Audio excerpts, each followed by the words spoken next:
everyone. Welcome back to the show, What's the Ray? I'm your host, Breonn Lyons, and this is the show where we get into the raw and real of pursuing creative success as a self-funded artist in your 20s in New York City. And today I am here with a guest that literally makes my heart flutter. I have such a soft spot for her in my heart because I met her at Adler when we both went to NYU, and she was my big actress, writer, director, Chloe Mutebi. Welcome to the show. Thank you. I'm so glad to be here. I feel very blessed and very grateful. So tell the people about you. Tell us about where it started, how you got into acting, and how you are where you are now. Absolutely. Shall I look into camera? Yes, this is your camera. My name is Chloe Mutebi, and where it started is from both my parents. My dad is a musician, my mom is a lover of film, and growing up, my dad was in a band. So we traveled the world from ages being birthed into this world and to 5 years old. And so I was everywhere from South Africa to Japan to Hawaii, getting to experience so many different cultures. And my parents used to tell me that I would try to imitate different people that we would meet, like the way they would say things. I would be like, oh my God, I want to say it that way. And I'd make new friends everywhere. So I think I've just been a student and lover of human beings for a very long time. I hail from Minnesota. I'm a Midwest princess. So am I. There you go. Come on. We gotta be proud about it. No more shame being from the Midwest. But I'm from Minnesota. I come from a town called Lakeville. There's many lakes in Lakeville.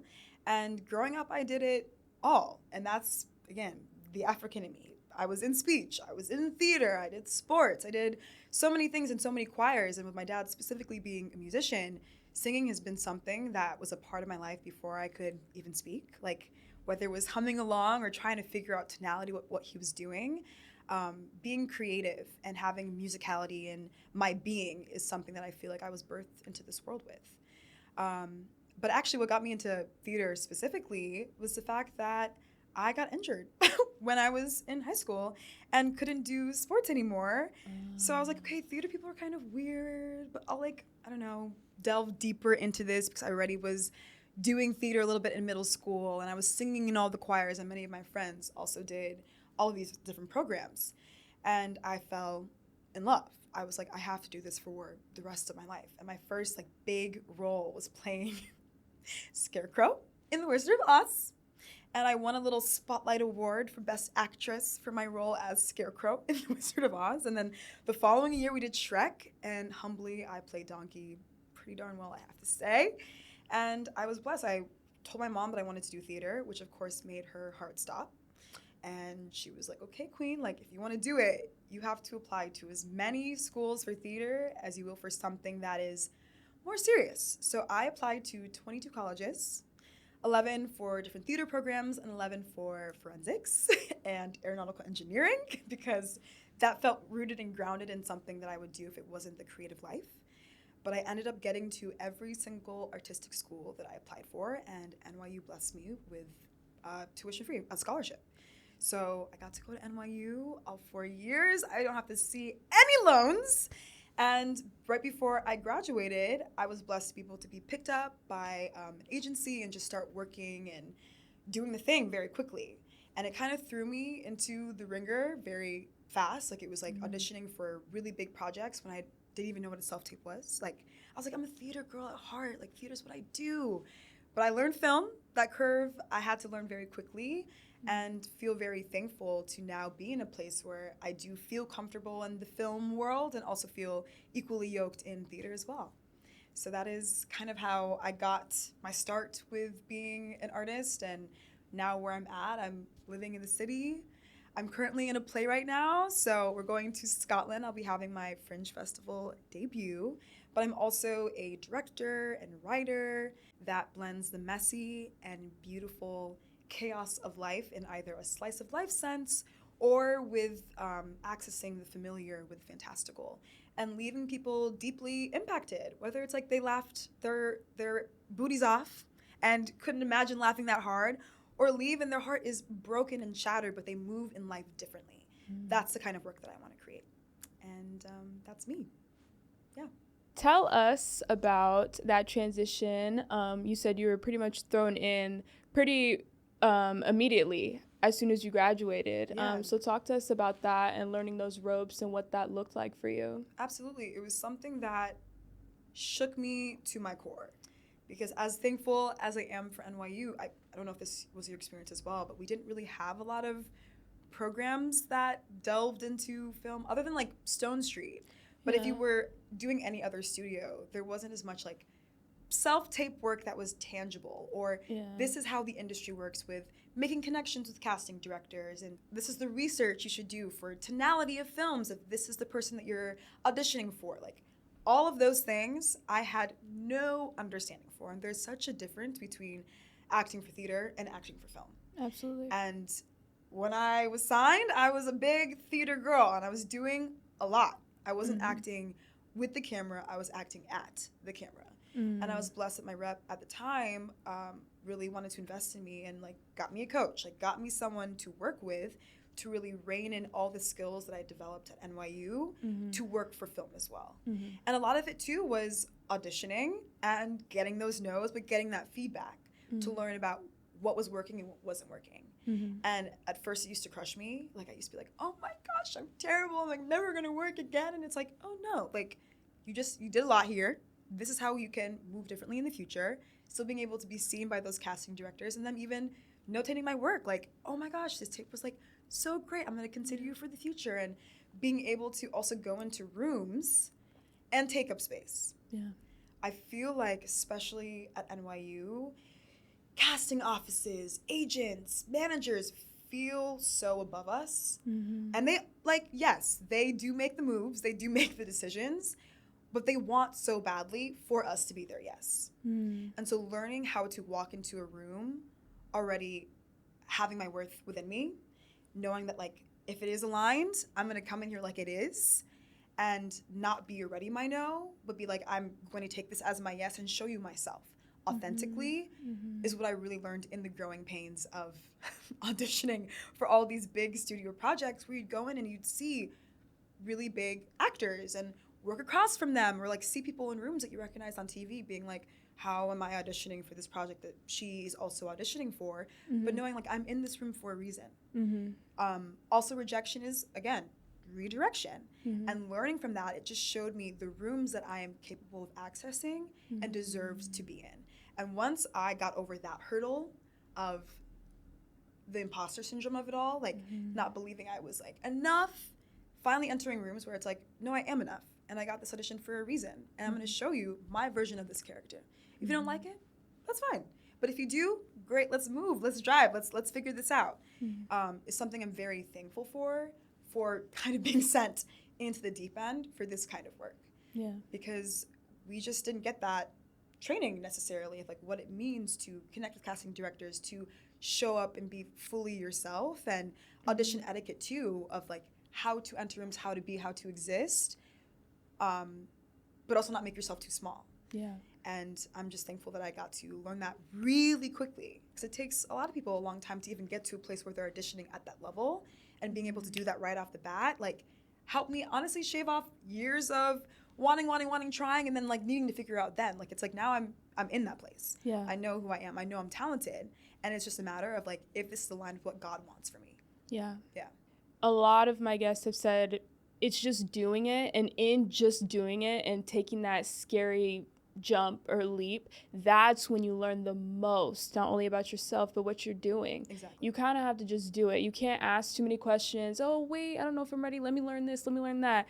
Girl, are you gonna jump off the deep end or not? No, for real. You know, like genuinely. And it's just, I don't know, I just wish more people would understand that concept, but at the same time I understand the other side of that coin because I was there. Yeah. And I think honestly part of me is kind of still there, to be transparent, you know. We are our own worst critics, so I think we get in our own way, but honestly, I think there's just so much to offer and so much to reap on the other side of fear.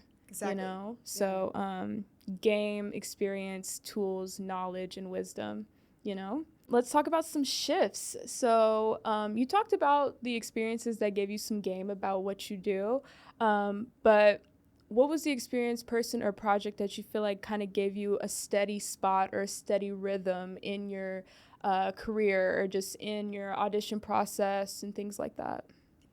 I was auditioning 2022, super green, entering these humongous rooms. Being like, I can't believe I'm with the person that I'm with, and I can't believe I'm entering these rooms. And I'd go in and I'd be like, I'm so nervous right now.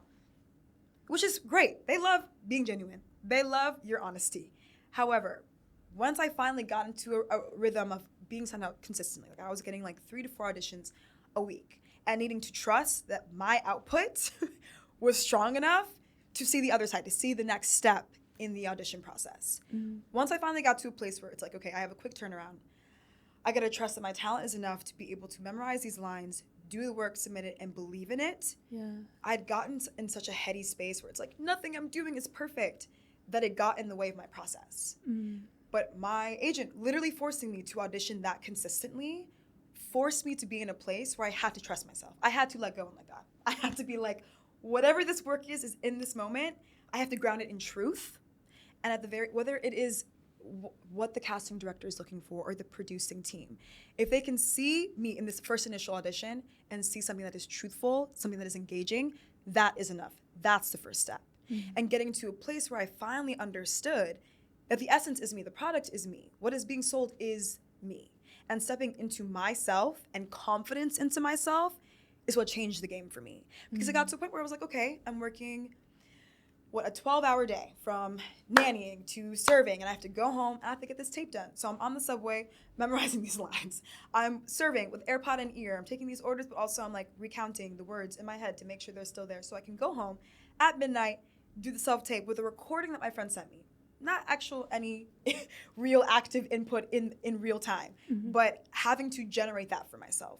Mm-hmm. You kind of become a machine of sorts, but when you finally get into that rhythm, and so many of my friends told me this, like I was talking to all my friends that are auditioning consistently and have made it. And they were like, Chloe, like you just gotta put it out there. You literally have to finally trust yourself.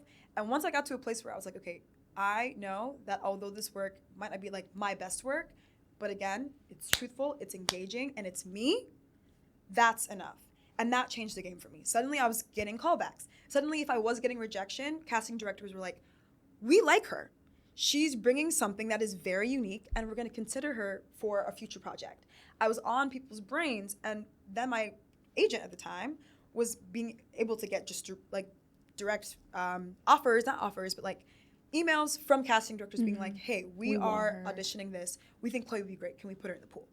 It was no more of like needing to push for me out there, but it was like, hey, we've seen her work. We know that she does something great here.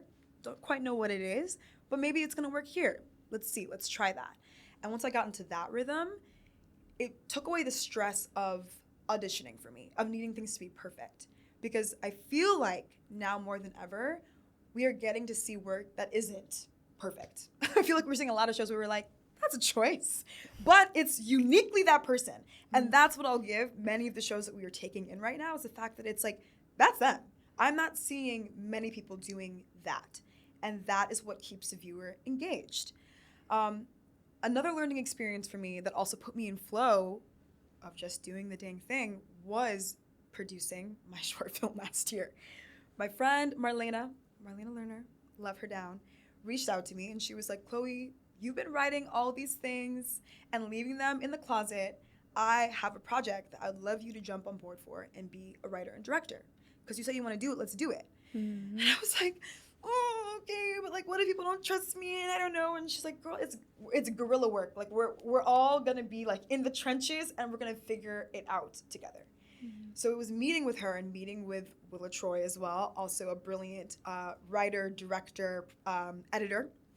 And together we decided that Willa came up with this concept of an anthology series that follows the life of a couch in New York City.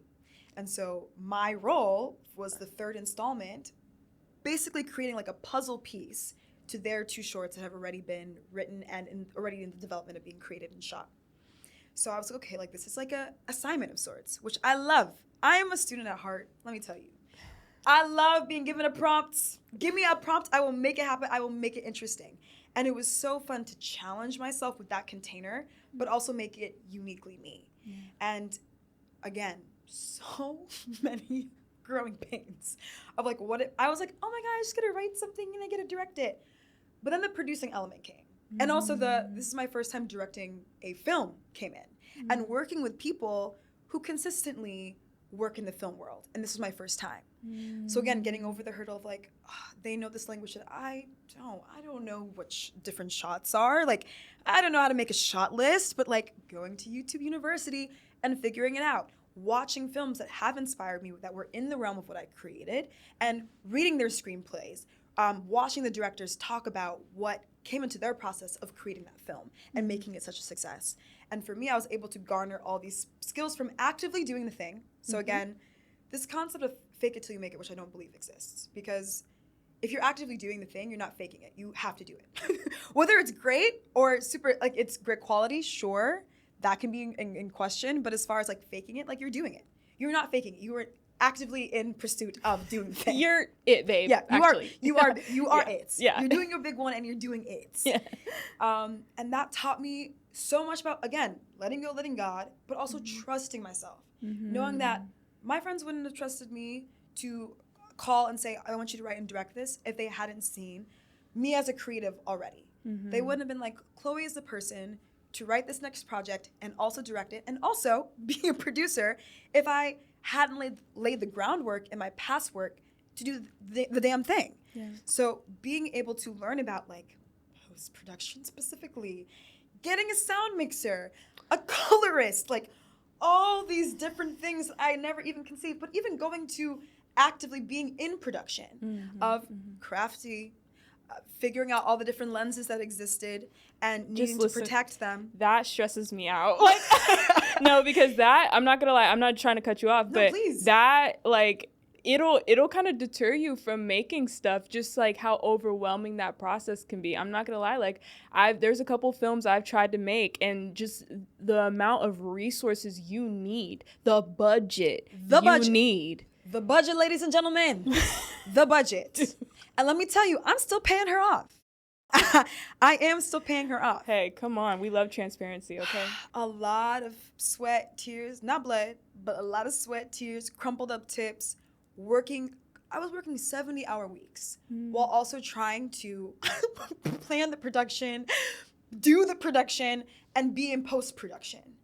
And it taught me, when I do this again, because I'm actively working towards doing it again. Yeah, and I will do it again. I will. Okay, trust me. How I will do it differently. I will be applying to grants. I will be fundraising. I will do things differently. But again, I've learned so much from self-producing and it coming out of my bank account. But also, it was such a labor of love. I was blessed with so many people doing things for free, giving me their time and being like, you know what, I'll do this for you, you do this for me. Yeah, in exchange. Right? Because I'm like, I'm not big on taking people's time and not also reciprocating the talent, the effort, and the work that goes into supporting my dreams as well. Like, there needs to be an exchange of some sort. Yeah. Of course, if a friend wants to do something for free, like, okay. But also, at the end of the day, like, my heart can't handle that. I need to be doing something for you, too. And there was a lot of that here. A lot of people believing in you. Yeah. And it just reminded me the power of community. Like, my 4 things about pursuing the creative life. God, the container in which you create is yourself as a vessel and also what God has ordained, in my personal opinion. And those are the 2 things to return back to and never compromise. Whatever man or person or being wants to say you can't, you can. You can do and you will do, especially if it is something that God has put on your heart. We don't create things just to create things. Things from, you believe in the universe. I believe that everything that we center spiritually is pointing to the same thing. Whatever your thing is, whatever is beyond you, has implanted something in your heart for a reason. And sitting and trusting in that is so important. And when you move with that, when you move with something that is beyond your own understanding, community will come. When you got the audacity, and especially, look, growing up in Lakeville, I learned that the audacity of a white man is a powerful thing. That is a powerful thing. Listen. Beautifully powerful that confidence is fucking godsend. Let me tell you. It's crazy. Yeah, it is. You watch people and you look at them and you're like, I can't believe this person who's so underqualified is doing this. And then I'm sitting here and I'm like, I'm wasting time wishing, not even the downfall of somebody else, but complaining that somebody else has opportunities, whether it is because of privilege or just because they got it, thinking they're underqualified, when I could be using that energy to be like, okay, what if I adapt that audacity? Yeah. What if I then do that cold email, send in my resume, make these moves, and trust that everything will align? Because so many of my dear palm-colored friends back at home just do. Yeah. And I look at them and I'm like, how do you just do? And a lot of that, again, exists because of the way that life exists in the vessels that we have and been blessed with. And I'm so thankful God made me a melanated woman. I'm so thankful for that. However, it is something that I've, especially being with my man, my white man, he's taught me so much. He's taught me so much about believing in yourself. Yeah. Believing, like, there's so many times where I'm like, again, the self-critic. And I feel like it's not all Black women, because we're not a monolith, but many of us, because of the patriarchy, but also the world at large, we're forced to make ourselves smaller and believe that things just are not possible. Like, we cannot attain something. Because we don't see ourselves as the standard. Exactly. So we're like, how could I ever perform or excel at the standard or past the standard if I don't even see myself as the standard? Exactly. So the doubt is embedded. The doubt is embedded, and it is... it's ancestral. There's many things. It's historical. Yeah. We know why it's there. Yeah. But there was so many times where, like, either auditioning for roles or writing a project where I'm like, oh, it's not good enough. It's not this. Like, I don't want to submit it just yet. I want it to be perfect. And he's like, Chloe, then it's never going to happen. And he'll look at me and be like, okay, so when are you going to do it? When are you going to make this happen? You've been saying you want to do it and you're not. And I'd get so mad at him and be like, you don't understand because you're privileged. But actually, no, dead ass, why am I not doing it? And when I finally got out of this, and I don't want to call it like a victim mindset, but out of like the chamber and almost jail of feeling like I cannot do something, I've made so many things possible by just trusting that things will align, especially if it is something that I believe was ordained by the Creator. So again, audacity, God, alignment, saying yes, and doing things because they fuel you. Not just to say yes, to say it because you feel like you have to do it, which there was a lot of that, I'm not going to lie, that I haven't done things in the past because I felt like it was the right actor thing to do or the right creative thing to do, or it was quote unquote the right steps to getting to the place that I want to be. But learning my power of no and my power of yes, and making sure that yes is backed by something that will not come at the cost of me has changed the game for me creatively, changed the game completely. And I think coming out of NYU specifically, also as a Black woman, certain programs tried to pin many of us against each other. My experience at our grounds, our first studio, was a lot of that. And my best friend, my Kayla Ober-Bobby, I'm gonna talk about her a lot. That's my sister, that's my girl. There were so many times where we were cast as the same role. And a lot of other girls that were cast as the same role would like view each other as competition. And we would just be like, no, we can hang out, we can do homework together, we can learn from each other about our views and our perspective of this role to further enrich our own performance, and be able to acknowledge that we got cast as this role because our teachers believe in us, but also see our talent as individual beings. And we're gonna bring something unique and beautiful to that. And being able to find camaraderie versus separation in this industry, especially with other actors, is so hard and so important. So important, and would be impossible to be able to move forward. Like being able to have someone to be like, can you look at my self-tape? What's working, what's not working? Especially someone that, like, with my Kayla, we did every stage of NYU together since we were 18, 19 years old. That's been my girl. It's been a very long friendship. I could cry. Oh my gosh. I'm like, well, we've reached like what? I can't do math. That's 7 years? Yeah, I think so for you, yeah. 7 years of having someone in my corner who reminds me who the heck I am, what I say I'm about, and who I want to be. And I don't know, just being able to have that heart and soul in people, in yourself, and in what is above you is how I move. Yeah. It's how I move. Yeah. All right, Chloe. Coming from the heart space. For real. Yeah, it's the only place to come from. I feel it. Man, so, gosh, there were so many things that I wanted to touch on, but I didn't want to interrupt your stream because it was really good. But I do want to say I saw this quote, and it was like, while you're doubting your potential, there's people out there that fear it. Yep. And I was like, don't say that too loud. No. Don't yell at me. Like, you know, Scream why are you talking so me. loud? Scream, like, please. ooh. Let me open these ears. Yeah. So, yeah, that was a quote that I was like, yo, read me like a good book. Crazy, you know? And even before we started recording, but you telling me about how, like, you thought this podcast was really cool. And I'm like, girl, this is my 9 to 5. Like, this is just what I do, you know? And my dad tells me all the time, he's like, Breonn, you need to sit and just rub what you've done on your body. Just rub it on your shoulders and feel good about it, because you've come a long way. And this morning before I even came in here, I sat in Bryant Park and I was like, wow, I am in Manhattan. This is shit that was on my Pinterest board in high school. Yeah. You know what I'm saying? Who gets to do that? Who gets to clock in and record podcasts in Times Square for their job as a 23-year-old? You, girl. That's crazy. That's you, baby. And I'm not trying to sit here and, you know, no, like, but I'm gonna stop you right and there. that's that humbleness. That's that doubting yourself. Yeah, exactly. But, yeah. It's time for us to actually start doing that. Yeah, it's time for us to really champion the work that we've done, Yeah. Blight everything. Yeah.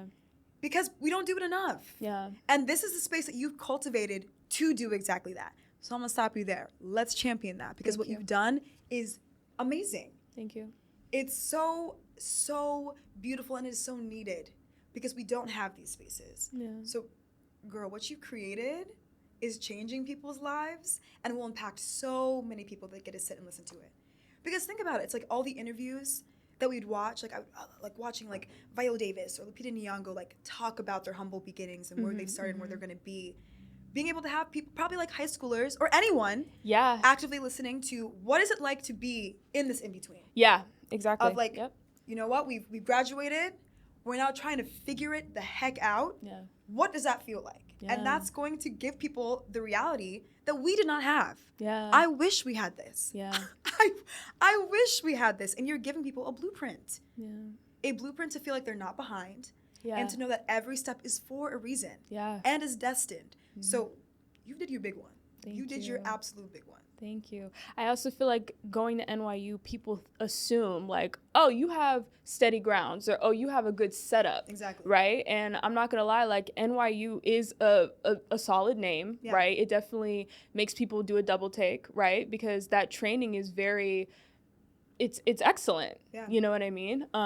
But you know, not everybody graduates from NYU with with an agent, with a role ready for them, with the rent paid. Yep. You know what I'm saying? So, yeah, like you were saying, this is what it's really like. This is the humble beginning. Okay. It is the humble beginning. But talk to us more about that, the staying up late and coming home and doing the lines on the train, man. When you said that, I knew that so well. Like it really resonated with me, because I remember on my way from one thing to another, and I'm sitting there writing the same line 5 times, getting ready for this self-tape. So talk to us about that process for you. Yeah, absolutely. I mean, what I have to credit is both my parents, but like my mom specifically, seeing that hustle for different reasons. My dad, like artistically, I really got to see that hustle, but like seeing my mom go from job to parental job, us 3 girls, like getting one girl to her program, the other one to school, this one to this, doing her job at work that like wasn't fulfilling her, but doing it because she believed in us. So there were so many times my mom would look at me and be like, you are my legacy. Wow. So investing in you is everything to me. And I did every single extracurricular by her wishes, because that woman was like, I want you to do everything and get every opportunity that you deserve. So do I stretch myself too thin sometimes? Absolutely. I absolutely do that. But being able to see someone who did it because they believed in something so much, I think has fueled my ability to do something that people are like, you're insane. Like, why would you do that? Why would you work so many jobs and try to do all these different projects at once? Like, isn't it too much? Isn't it too hard for you? And I feel like, especially now, we are in this place not to discredit the talent of our friends that have chosen, that like this life is no longer for them, but we are in the thick of people deciding whether they can continue to do this or not. And that's exactly why I made this show, to give people hope alongside the other things that we had discussed, but because truly your early mid 20s, like that 23, 24, 25 bracket, especially as an actor or any type of creative, is when people give up. Yeah, exactly. Yeah. Exactly. And I think for me, it was just a reminder of everything my parents invested in me. My father telling me, he's like, you're going to win those awards, but beyond that, you're going to be a name that people remember when you're no longer here. Like, your name and your impact and your work will last for lifetimes. Not just your lifetime, for lifetimes. I need you to lock in. I'm so lucky that both my parents and my grandma and my aunties, look, I had everyone from Africa here for my graduation. Look, the entire continent, they were in New York City when I graduated. Come on. And everyone made sure to post about it, to celebrate me and remind me that I have a village behind me. Yes. So in working these jobs that don't fulfill me, serving especially, I will be finding my way out of that. Hospitality is not for me. I'm an Aries, okay? While I might not say what I'm thinking, if you come to me crazy, my body will look at you crazy. And I'm learning that serving the server life, I have to let go of. But doing hospitality, working in a Pilates studio, nanny, doing all of these things that like make ends meet, that help me live the life that I want to live. While also finding a way to do my morning pages in the morning and to stay fulfilled, watching art. I'm very thankful. I've been doing the artist way, and it was something that I would start and stop because for everyone that's done it, it's intense. Oh, really? It is a spiritual reckoning, and I finally did it for the first time last year. And although my morning pages look differently, because let's understand the container of which something is created, Julia Cameron is a woman that possesses privileges to be able to wake up early in the morning and take her time to write her morning pages and go see the work of art that she wants to be able to see. Being in the thick of it in this transitional period doesn't always allow for that. But for me, it allowed me to be creative. My morning pages now look like a page when I start my day on the subway. I go to work. Maybe I start my second half of my page when I'm finishing work, or again on the subway to my next job. Do my other job, and then I have my like late night revelations and my whatever the testaments of the day has been. And for me, I've kind of loved doing morning pages like that because I've been able to have free flow and be able to get anxieties off my mind or just new musings. I'm able to tap into them from the beginning of the day. So I'm already walking through life with an open heart and in an open space to be inspired and to be able to have gratitude for being on the subway and seeing something crazy, but also seeing something beautiful. Like, I've really been loving seeing families. Being able to see little kids and like their wonder. I've been tasking myself with not listening to music all the time on the subway, which is so hard for me. I love to listen to the soundtrack of my life and be the main character on the subway. But it's really allowed me to rediscover what it means to have wonder. Especially as a nanny too, like watching this little girl, her name is Juno, she's my absolute world. Oh my God. Seeing her take her first steps, find her first words, like discover bugs and things for the first time and her first reactions to things. Like, she had lemon for the first time, and seeing her do that, I was like, yeah girl, it's sour, but you're gonna remember that for the rest of your life. You're not gonna bite into the lemon next time. Like, seeing that has encouraged the way that I artistically want to move. I want to no longer, again, withhold myself because I believe I can do things. Like, babies just do. Babies just make things happen. And I see that on the subway too. I see kids lick things they probably shouldn't lick, point at people they probably shouldn't point at, be like, oh my gosh, that's so cool. This thing is so cool. And I'm like, I guess experiencing this for the first time is so cool. And taking in the world around me and being able to write that down helped me get out of the space of like being so heady and being like, my life isn't where it wants to be. But it's like, actually, I can be fueled by so many things that aren't even like quote unquote artistic. Life is artistic. And I've been able to now like look at life in a whole new lens that makes me just more grateful. I don't know how to describe it, but it's just made me more grateful, and it's made doing my jobs a lot easier because nannying feels like a case study to me. I'm watching someone experience the world for the first time. And that's so Adler. I love it. So Adler, man. Love you, Miss Stella. Love you, Stella. Hey, Alice. Yeah. Oh my gosh. And you know what who that just reminded me of? God rest her soul. Betsy Parrish. Betsy. Yeah, man. Betsy. Absolutely. That's all of Betsy's work. That Absolutely. is. That's all she talked about. Yeah. And how she started class. So she's like, get excited. Aren't you excited to be alive? Exactly. You know, like there's so much to see, to think about, to witness, man, that Adler training, I'm sorry, it might be controversial, but there's controversy in it. But also what I will say, I mean, I'm obviously biased. It was the first thing I ever did. Yeah. But I do think Adler, it's the best technique to me. Because it forces you to look outside of yourself. It's rooted in humanity. It is. And it's rooted in taking in beings, places, and things beyond yourself. Like if our job as actors is to create a whole nother human being, of course we are going to pull from our lived experiences. And Adler challenges us to do more than that. Yeah. Versus, again, I know it's its own method acting, but like other methods that are like, okay, what was your experience that was similar to this? I love the fact that it's like, no, you're creating a whole nother individual. Yeah. Like, it really harps on the transformational factor of acting and the beauty of acting that I am so thankful that it was my first 2 years at NYU, my first 2 years of conservatory training and understanding what the thing is to be an actor. I don't know. I can harp on it for a very, very long time, but I'm really rediscovering that right now. Wonder again, and doing things like The Artist's Way have helped me release, again, so many just negative ideologies, rhetoric that I held on to being in school, laboring through that, and then also the auditioning world and everything that comes with like judging yourself and being judged and being perceived. And it's allowed me to really tap back into my alignment with the creator and the work that I want to do. And again, not compromise that. But beyond that, look at the world and just remember how beautiful it is to breathe, to exist, and to take in other, like that's a privilege that we are seeing across the globe right now. Many people don't get to experience. And I think coming from African people, my parents especially, like reminding me the life that like they saw and lived very differently. Of course, not the stereotype that people are like, everybody in Africa is impoverished. Like my parents, no. However, they saw shit. They saw things that changed the trajectory of their life living in a third world country that also inspired me to hold that in my center and to remind myself their work to get to this country and to give me the opportunity to do something like acting is not something that many of our family members that are in Uganda specifically can do. Like, I don't know, I'm so thankful that this is the life that I get to live, that they came here and all of their work is allowing me to pursue something like this.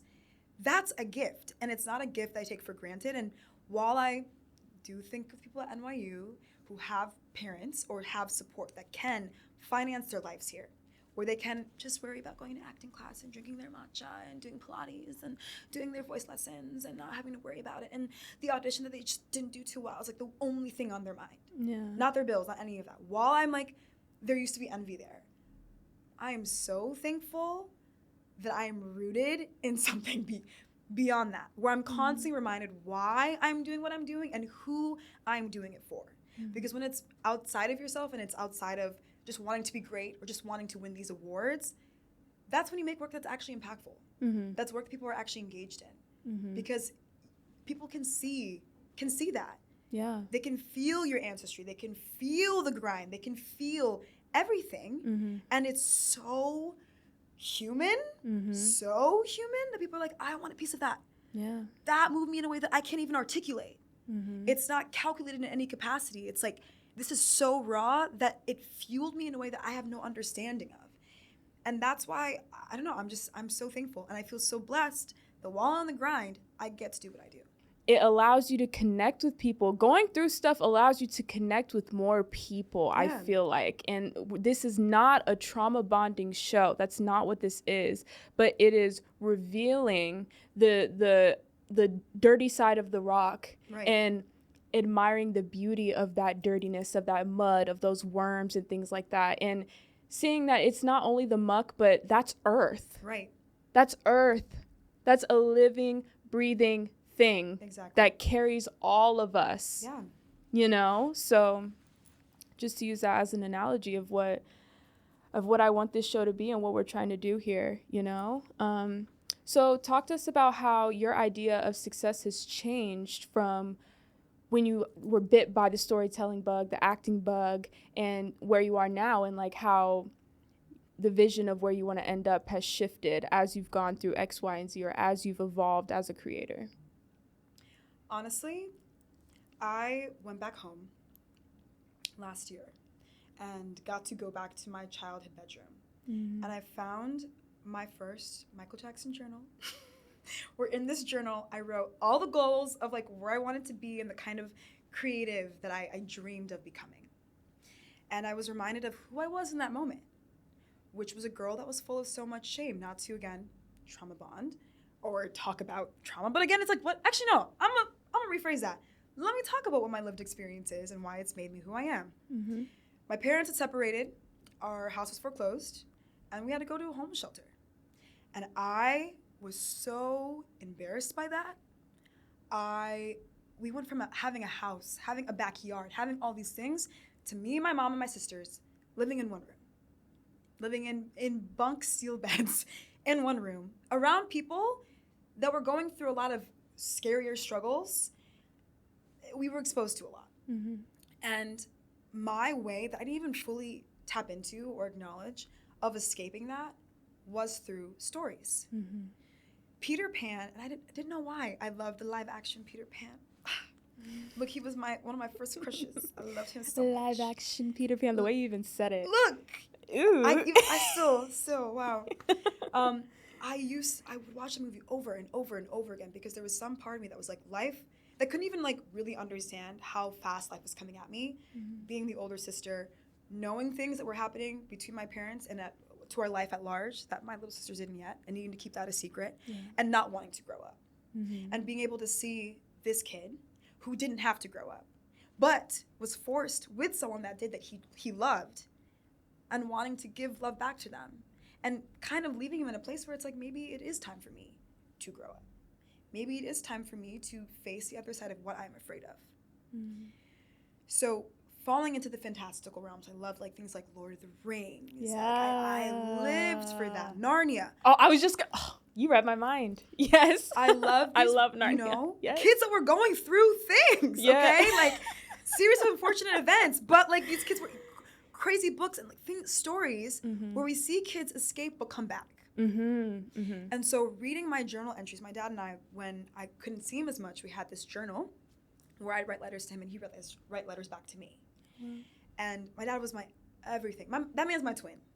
My dad is my twin too. You know, I got his whole fist copy and paste. Me too. He's also an artist. And so is mine. You know, like my mom has supported me. Mom, I know you've supported me so much, but my dad from the jump, when I even in high school was like, yeah, I might do forensics and aeronautical engineering and maybe the Air Force. I don't know. He was like, girl, no. Yeah. Like, that's not what you're put on this earth to do. Yeah. Trust that. Believe in that. Yeah.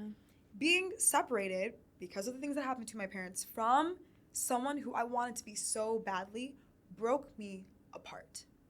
And there was like this navigating of my sense of self and identity that in these letters, in our time apart, he was able to still pour into me. And my mom as well, of like, you can be whatever you want to be. Trust that. There's a song that my dad wrote when I was a wee little girl. It was my first recorded song called Keep on Dreaming. And in it says, keep on dreaming. You can have your dreams. Far off as they may seem, it can become reality. Keep on walking. Hold your head up high. Don't ever let your dreams die. You can make it to the other side.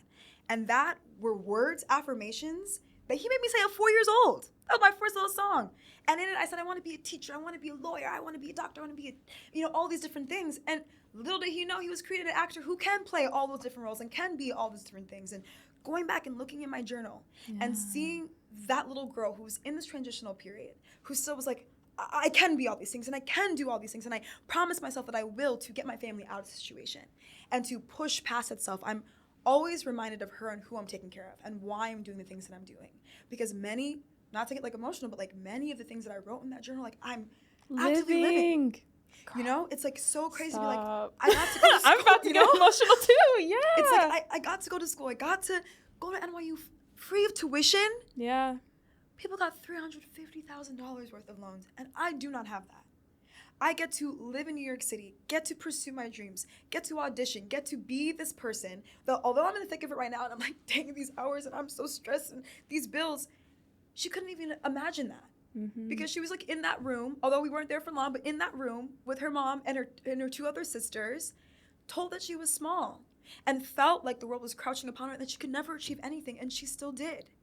So I don't know, I think that's something I'm always reminded of, is like, if I'm not doing it for me in this moment, I have no giving up. I'm so sorry. I have to stumble forward. I have to keep moving for her specifically, because I have achieved so much of what she could have never imagined. Yeah. Like, we are our younger selves' prayers fulfilled. Yeah. It's just beyond me. Yeah. And I think there is something that feels almost relieving when something is beyond you, because that greater purpose or that calling, it's an obligation that's worth taking on. Yeah. It's something that's like, I quite literally have to do this, and I will. Yeah. There's no other option. Yeah. I will do this. I will impact lives. I will win these awards. I will pour back into my community so other girls like me who were in that small room thinking they couldn't achieve anything can look at me and be like, she did it, so can I. Seeing Lupita Nyong'o win her Oscar straight out of grad school. Hello? In that dress, looking beautiful like Cinderella, remembering that I never got to see princesses that looked like me at that time, and seeing her look more beautiful than Cinderella was my inspiration to be like, I can be an actor and I will push for that. I'm seeing an African girl do exactly that, so I'm gonna do it too. And I want to be that for the future generations to come. Yeah. Honestly, to be quite honest with y'all, I don't really want to ask her any more questions. I kind of want to just hear you talk. I just want to keep talking, like, because it's coming from the heart. And I don't know if it's because we're artists or what, but like, it hits different when it just means more. It's bigger than you, like you said. And I don't think many people get that. They don't. Like, yeah. They look at you like you're woo-woo, but it's like, I don't know. I think talking to people that are like, yeah, I might make it. And then you come in with this energy where it's like, no, I will. I have to. Because it's not, I didn't even say it had to, like, you know. It's already written. Yeah. And my job solely is to walk in that faith and do the work. Yeah. And we're going to feel challenged and we're going to feel stressed. And when you're in that place of, it's scary, but I'm still doing it, you know you're doing the right thing. Because this industry, this calling, there's no safeguard, there's no security. At all. When you're climbing up, that you're climbing. Yeah. But this is a decision that we're making because we feel called to it. Yeah. And I think when you feel that calling, it's like, it's just there. It's in the way that you walk, it's the way that you do things. And some people have like told me, like, Chloe, like, you're a little overconfident. And I'm like, I worked so hard to be overconfident. Yeah. And why be in this industry if you do not believe in yourself? Right. When I was in this wishy-washy space, especially like the imposter syndrome when I first signed with my first rep, she was like, you need to believe that you're a gift. Like, it can't come from me. So many people can tell you that you're a gift and like, you can say thank you, but if you don't believe it, what are you doing? Do you want to be done? She's like, you can stop auditioning. You can go back and do something that's more realistic and has security. I can tell you you're talented, but if you don't believe it, what are you doing? And being asked that question point blank, I was like, you're right. What am I doing? Because if I actually want to move the needle, if I actually want to finally step into my yes, I need to believe in it. So we have to. We have to believe in it. Otherwise, don't do it. If you want to achieve something and you feel like it's not enough, but you stop yourself from doing it, then you never know. Yeah. The worst thing that anyone can tell you is no, baby. Yeah. And no is not that bad. Right. No, more often than not, is God's redirection and protection. Yeah. Because whatever is genuinely for you is for you. Yeah. I auditioned. Sorry, this made me laugh. I didn't know really how, like, what a monologue was, how to compile that, even with my time doing theater, because I was like very new to like, people have books and people have songs and they do, like, I didn't know what that was. My audition for NYU, I did Rose from Fences. Okay. Come on, hey, we all done it. I feel like every Black theater actress, baby, if you ain't touched that Rose monologue, then what are you doing? What are you doing? We all done it. We've all done it. And we've all done it. Look, we're not touching Viola, but we've all done it. Yeah. And my comedy monologue was spliced together lines from Shrek the Musical as Donkey. I didn't think I was gonna get into NYU, so I went upstairs to the prop, like, little closet, grabbed my hooves that I was actively using. I grabbed my hooves. I went to the and locked the fuck in. I did. I went downstairs and did my virtual audition. Come on. Did Rose Fences, bawled, cried, snotted, tried to pull in Miss Davis, but a little bit of myself. And then I was like, and now I will do Donkey. and I did donkey, and they gave me a full ride. So let me tell you. Come on. Anything is possible. Anything is possible. Yes. You literally have to do it. Yeah. Yeah. You know, literally the night before my audition, I almost did not audition. I was like, dude, I'm not good enough. I was like, I don't know what the hell I think I'm doing trying to audition for NYU. My theater teacher from high school, shout out to Andy Ray. Yeah. Shout out to Andy Ray, Mr. Ray. Man, that man believed in me. It was crazy. But he calls me. It's like 10 p.m. He's like, Breonn, do you know who the hell you are? Literally one of those phone calls. Yeah. Do you know who the hell you are? Tomorrow morning, you're going to get up and you're going to do your audition. Exactly. And then you're going to come in and you're going to tell me about it. Yeah. I don't give a damn. No. Hung up. Shout out to those teachers. Yeah. Mamik, Hannah, LJ, all of them. Thank you for believing me when I didn't believe in me. Yeah. Hannah looked at me. She said, okay, you want to do Rose? Okay, you want to do Lady Macbeth for your monologue? Okay, let's work it. Let's try those things. And she was like, Chloe, you bring you. She's like, it's raw, and at the end of the day, people will be engaged with that. Mm-hmm. And that's a lot of the feedback that I got when I went to these auditions. It's sort of like, we've never seen anyone do these two pieces together, make these choices at 18, but you're making them, and they are choices, and I think there's potential here. And that is the first step. I think we often think things are woo-woo just because we haven't embodied them yet. No. That's why it sounds like woo-woo, right? Oh, believe in yourself. Oh, show up. And if you're destined, then it'll happen. And it's like, okay, man, that's what everybody says. But it's like, baby, once you believe in yourself, that's something that nobody can take away from you. We will make it. When y'all see us make it, please trust and believe in this moment we said it's going to happen, so it's going to happen. You want to know something crazy? So at Stone Street, we chose monologues from shows that we love or just characters that we really, really want to play. And I chose an award acceptance speech from Hollywood, played by the character Camille Washington, played by Laura Harrier. Yes. And it's recorded, and I'm using a water bottle as my award. Yeah. And I go up and I do it, and shout out to Rebecca Yarson, casting director. She was like, do you want us to applaud for you when you walk in the room? Because she was like, I don't feel like you're stimulated enough to do it. Chloe, when I tell you, I walked in that room and everybody applauded, and it, like, I left the room. Like, I was on that stage. It was great. Like, it makes me emotional thinking about it. Like, oh my God. And I just know that when I get that Emmy, dude, I'm going to play that video. That shit's going to be crazy. And I know you feel me when I say that. Like, it makes me emotional because, like, this shit is my life, y'all. Like, it's not a game. No, it's like, you should be emotional. That shows that this is something that you have to do. Yeah. And that you will do. Yeah. I don't know. My grandma always says, like, don't use your ears just for decoration. When you hear God, when you feel that gut feeling, trust it. Yeah. We chose to do this for a reason, and to neglect it is to neglect what has been ordained for us. Yeah. So, yes, of course, when you felt it, it felt like you're seeing deja vu because you are seeing into the future. When people, I'm going to be in that audience too. I'm going to be like, yeah, that's my girl. Yes, we knew this was going to happen. And so much more is to come.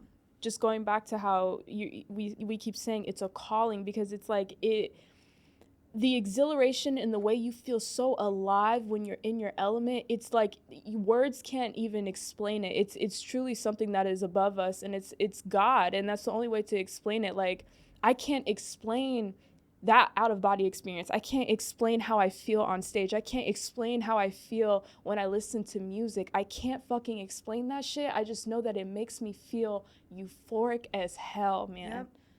Like, I'm not here with y'all when I do it, and that's real. That's not me trying to be like, oh, I'm such an amazing actor, I'm an artist for real. No, but when we are walking in alignment with what God has ordained for us to do, that is the closest that we are to God. Yeah. So of course it feels euphoric. Of course it feels ethereal. Yeah. We are walking in our divine calling. Yeah. Like, I don't know, I just get chills even thinking about it. It's like, choosing to pursue this is divinity. Yeah. All right, Chloe, we're going to go to the What's the Rate segment. This is a segment on the show where you rate these topics 1 through 10 instead of revealing your rate if you're not comfortable. So let's just jump right in. So, work for exposure. 3, because exposure doesn't pay rent all the time, okay? It should not come at the cost of you. Always say yes? No. Immediately no. I think that yes Say yes if it's in alignment. Yeah. And that yes can exist in 3 different realms. It can exist in yes because it fuels me. Yes because although I'm not getting paid for it, it will give me something that I wouldn't get otherwise. And like truly something tangible. It needs to be something tangible here. Or yes, because it will pay me. It will pay me and this is what I need in this moment. Contracts. Absolutely 10. You need them. Protect yourself. Please. Please. All right. Fake it till you make it. We touched on this. We touched on it. Fake it till you make it is not real. You're doing it. If you're actively doing it, you are in the act of making something happen. So make it. Make it. That's a 10. All make right. it happen. Stand in faith and do it. Work your way up. 6, but never shrink. Trust and believe if you're working your way up, you deserve to be in that space, and each step is just further to your calling. But don't shrink yourself, or if anything, value yourself to whatever this lower position is. Trust and believe that the big role that you want is already yours. Shadowing or internships. I would say 7, 8. That's how you learn from people that are actively doing the thing. So I would say 10. I would hope they're paid, but if you're really learning from someone that inspires you, I think that time spent is worth it. All right, and then last one is cold emailing. Again, the worst thing they could do is not say anything to you, which is already the situation that you're in, is not making any contact. So just do it. Just do it. I would say 10 if they don't ask or specifically specify if they do not want cold emails. Wow. Well, Chloe, you are my last guest on this season. Oh my gosh! Yeah. So I feel blessed. I feel blessed, and I just want to thank you again for closing this season of my first show. First of all, please, let's applaud. Closing it out with heart space, with honesty, with power, with passion, with genuineness, with wonder, curiosity, but with you, and bringing your presence into the room in full force. I really appreciate that. So thank you for holding space with me, being present, and sharing what you did. So I appreciate it. I'm so grateful, and I'll say it again and again, to be able to be in this space with you. So thank you for bringing me on, because what we had today was so beautiful. Yeah, we'll really have many more of these moments. Yes. We will. Yes. Yeah. I wish we didn't have a time lock on it, but because we would have got into it. We would have kept going. Okay. But yeah, where can the people find you? People can find me at Chloe Mutebi on Instagram. I am telling you right now, you will see me more on social media. I haven't posted in the past out of fear of being perceived, but now I've finally gotten over that, so I will be posting. On TikTok, you'll see me soon. On Instagram Reels, you're going to see me. You're going to see what life looks like for me. Plays that I'm doing in the city, I'll be posting pretty soon. Casting for this short film that I'm writing towards the end of the year, because we're going to shoot it next year. There's many things that you'll be catching, and you'll see me on your screen soon. Trust and believe, I will be there. Yes, ma'am. All right, you guys. Thank you so much for tuning in to this episode of What's the Rate, and thank you so much for tuning into this season. It's been so special. It's been amazing, and I really do believe that it fulfilled its purpose, that the intention that I set for this show and for this season has been fulfilled. So thank you so much for tuning in. I appreciate each and every ear, each and every eyeball that came across this show. And I am your host, Breonn Lyons, and we'll see you next time.